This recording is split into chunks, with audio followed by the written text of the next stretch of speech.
विठ्ठल श्री ज्ञानदेव तुकाराम पंढरीनाथ भगवान की जय. मग मांडिले पूर्ण कपट संन्यासासी आलिया स्त्रिया निकट तो जाणावा महापापिष्ट अति निर्दृष्ट यत्य धर्मी. महाराज आता रावण रूपातले महाराज म्हणू लागले. कपट रूपानंच आपल्याला आता हस्तगत करावं लागेल सीतेला. साम दाम दंड भेद नीती असते राजकारणामध्ये. काही जण सांगते समजून नाही सांगितलं की दाम, आता दाम येणार आहे, तुम्ही नाही म्हणू नका. दाम साम दाम भेद करायचं. मग इथल्या इथंच लावायचं, आबाचं लावायचं, इकडले लावायचं, त्याला भेद म्हणतात. ही नीती असते बरं का हे राजकारणाची. आणि मग नाहीच ऐकलं की दंड. म्हणून आता कपट नीती अवलंबली आहे. आणि कपट नीतीनं मग रावण म्हणू लागला की हेव का माझं म्हणणं ऐका. आम्ही महाराज हो, आणि महाराजा स्त्रिया निकट, स्त्रियाजवळ आम्ही जात नाहीत. आणि त्याच्यामुळं तुम्ही म्हणाला काय करावं लागतंय ऐका. संन्यास धर्माचे लक्षण निंदे स्त्रियाचे दर्शन. निंदे स्त्रियाशी संभाषण सनित्र धान ती निंदे. सान्निध्य धान जवळ जाणे.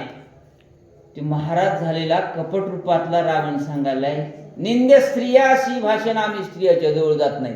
बाबा 80,000 सोडून कशाला आलायस? कितीला वाढाय?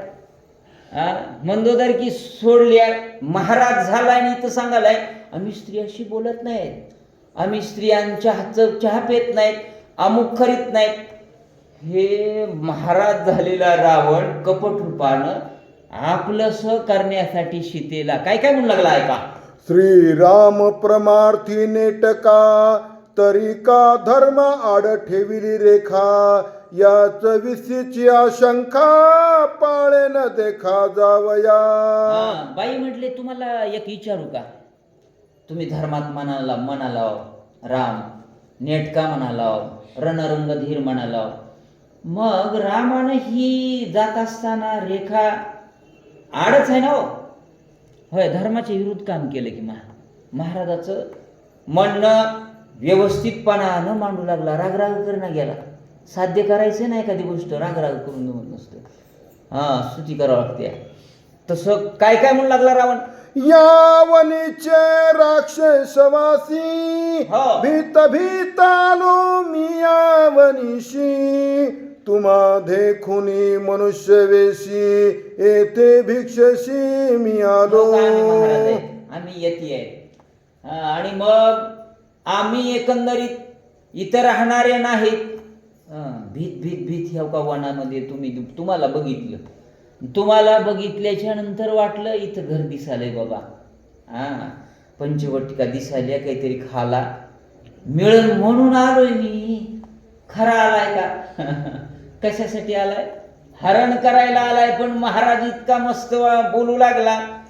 जे लय मस्त बोलणारे असतात ना त्यांच्याकडे लय लय धोका असतंय. जे खटकन बोलणारे असतात तोंडावर आबासारखे, ते निश्चळ मनाचे असतात. जे एकंदरीत हसतात, स्मित हास्य करतात, त्यांच्याकडनं जास्त धोका असतंय. असतंय की नाही? वाचा. तो राक्षस सुंदरी मनुष्य वेशी भीतरी नेसी मारायासी. अत्यादरे बोलविसी सन्मान देशी भक्षावया. बाबा आम्ही महाराज आहे. तू राक्षस कुळातली असशील तू कदाचित, म्हणून मला एकंदरीत मधी बोलवालीस. पण आम्ही स्त्रियांचा सांगात या रूपाने घ्यायला येते आता. आणि या रूपाने आम्ही स्त्रियापासून दूर असतो, त्याच्यामुळे मी मध्ये येत नाही. मला तुम्ही, कारण ती रेखा जाऊ दे ना, गेली ना. प्रयत्न केला होता ना त्यानं. म्हणलं आता रेखा जाऊ दे ना. मग सीतेलाच बाहेर दान द्यायला, भिक्षा द्यायला आणण्यासाठी ते सगळं सांगायला. आता काय काय सांगू लागला. ऐसा ऐकुनी अतिथी उत्तर हो. सीता म्हणे मी श्री हरिहर आम्ही नवोगा निशाचर नित्य किरंकर अतिथीचे नित्य किंकर अतिथीचे. आम्ही निशाचर नाही तो तुम्ही म्हणाला ना निशाचरी आहेत आम्ही, साधू आहेत आम्ही, मध्ये येत नाहीत. हा मग सीताई म्हणल्या आम्ही निशाचर नाहीत, आम्ही अतिथीची काय करणार आहेत, पूजा अर्चा एकंदरीत सगळं आधी तिथे करणार आहेत. हो का आमचा पती येणार आहे, तुम्ही बसा तरी. चळकून कापू लागलं ते.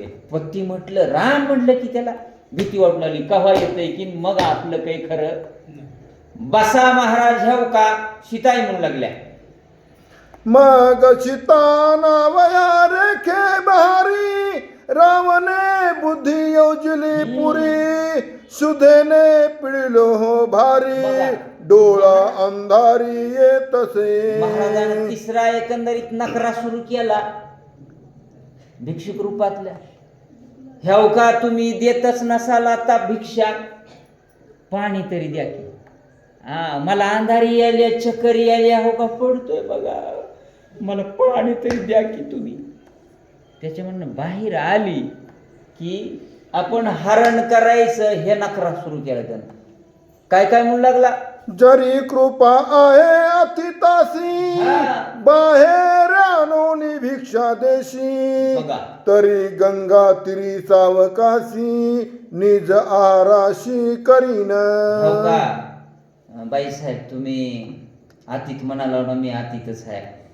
मला काही मर्यादा आहेत हे, मर्यादा असल्यामुळं तुम्ही बाहेर आणून दिल्याच्या नंतर पाणी असेल काय अन्न असेल ते मी गंगा तेरेवर बसतो, तुमच्या नावानं ह्या का जेवण करतो, चांगलं होईल एवढं करा बरं.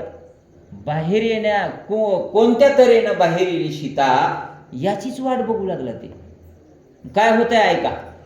गोड बोलसी जैसे पिऊख परीन घालिसी ये वेळ भीक माझे निन सावेची भूक तरी आता विनमुख मी जातो.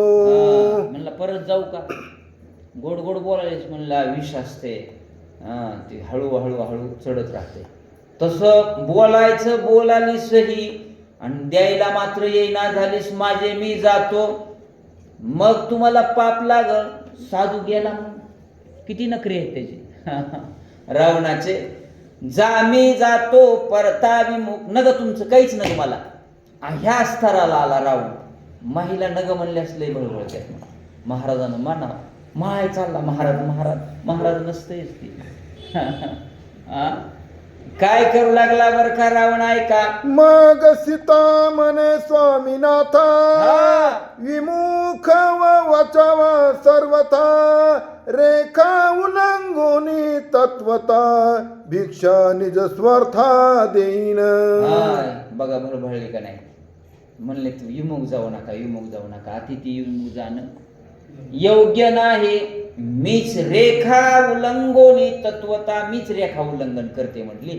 पण अतिथीला जाऊ देणं हे आमच्या तत्वात नाही. काय काय म्हणू लागले. विमुख झाली अतिता श्रीराम सौमित्र युधांत जयो कदान पावत अतित विघात होईल. महिला विचार करतात बरं का, सीताई विचार करू लागले. महाराज म्हणले विमुख जर गेलात ना तुम्ही यश येणार नाही ना. माझ्या रामाला यश येणार नाही, लक्ष्मणाला यश येणार नाही, म्हणून तुम्ही परत जाणं योग्य नाही. काही ना काही तुम्ही घ्या, 2-3 वयात तुम्ही घ्या आणि श्लोकाला थांबा. सुखी केली अतिता सुखी होईल श्री भगवंत श्रीराम लक्ष्मण युधांत यशवंत होतील. बरं का, सुखी केली. आपल्या घरासमोर कोणी आलं ना तसं दौडायचं नाही, जे आहे ते द्यायचं माय. आणि उलटही बोलायचं नाही, बाबा धडधाकत आहेस की तुला काम कराय काय, ते त्याचा प्रश्न आहे. करायचं नाही करायचं तुमचा प्रश्न काय. तुमच्या दाराला आलंय ना तुम्ही द्यायचं. नेदा तरी हे हो नका देऊ अन्न फुकाचे जीवन तरी पाजा नेदा तरी काय अन्न देऊ नका म्हणले जीवन तरी पाजा हा जयामध्ये सार ताकाचे उपकार त्याच्या अगोदरच एक आठवण मला तरी करा नाही दूध दूध देऊ नका म्हटले तुम्हाला दही देऊ वाटत नसेल त्याच्यातलं लोणी सगळं काढून घेतले ताक तरी द्या की तांब्यावर महाराजांनी अभंग लिहिलाय तुकाराम महाराजांनी पाणी तरी द्या पण बोलत जाऊ नका तसं आमची वृत्ती अतीतांचा सन्मान करण्याची आहे तसं महाराज जाऊ नका सीताई म्हणू लागल्या राखिता लक्ष्मण मर्यादा रेख अतीत हो पाहे विमुख बघा येणे पापे पावेल पती दुःख भिक्षा भक्षक मी घालीन इतकी महिला विचार करते बरं का अतीत चाललाय ना त्याला दुःख होईल त्याला दुःख झालं की मग आपल्या पतीला यश येणार नाही मग महिला देतात दान तरी अनेक जण म्हणतात तुला कळत नाही का मी किती आणालो पै पै करून द्यालच इथं दे तिथं दे कशामध्ये ह्याच्यात बोलत नाही मी होय देऊ द्या ना काय झालंय देत जावं माय नाहीच विचारायचं कशाला विचारित बसायचं आपल्या परीनं द्यायचं बोला ऐसा विचार मानसी चितने करोनी निश्चयशी भिक्षा अनावयाती तासी सवे गुंफेशी म्हणून अतीताचा विचार केला ह्या भिक्षारूपी रावणाचा विचार केला चाललाय ना परत तसं जाऊ देणं बरोबर नाही स्वयं गुंफेशी आतमध्ये गेल्या ती आज कथा होणार नाही आता उद्या होणार आहे चांगलंच आहे सगळं आणि उद्या एक सुंदर कथा आपण ऐकूया वेळ झाल्यामुळं श्रोत्यांचा असं म्हटलंय की डॉक्टरांना कळावा ताप आणि वक्त्याला कळावा श्रोत्यांचा संताप येऊ नये नाही तर इकडं नगच बाबा म्हणू नये एवढ्यातले कमी होऊ नये होणार नाही अर्जुन उठला आता आरती लावी आणि हे शिंदे महाराज लिहाले म्हणून पुंडलिक वरदे हरी विठ्ठल श्री ज्ञानदेव तुकाराम रामकृष्ण हरी